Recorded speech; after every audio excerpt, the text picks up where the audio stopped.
Seria Sufletul din spatele măștii, episodul 5, Masca invizibilului. Ai învățat să nu deranjezi, să nu ocupi loc, să fii tăcut, discret, aproape transparent. Nu pentru că nu aveai ce spune, ci pentru că atunci când ai spus n-a ascultat nimeni, sau a fost prea mult, sau nu e momentul. Așa ai învățat că e mai sigur să nu te vadă, că prezența ta e mai puțin riscantă, dacă e redusă la minimum.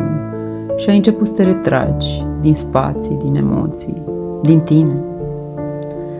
Masca invizibilului nu e o alegere, este un mecanism de protecție, un scut tăcut format atunci când copilul a simțit că e prea mult pentru ceilalți, că nu e loc pentru el, că dacă dispare totul e mai liniștit.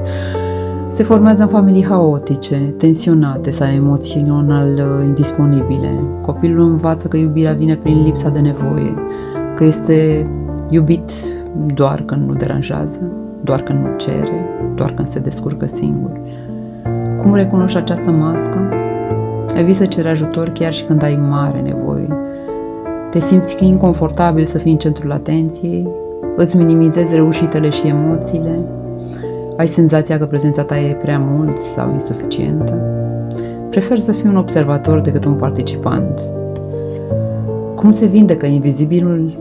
Vindecarea începe cu recunoașterea.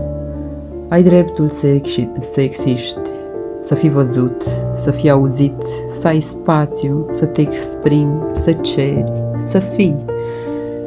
A fi văzut nu e periculos acum. A fi tu nu mai e riscant. Lumea nu se va prăbuși dacă spui adevărul. Poate chiar se va deschide. Și în încheiere o meditație, ca de obicei.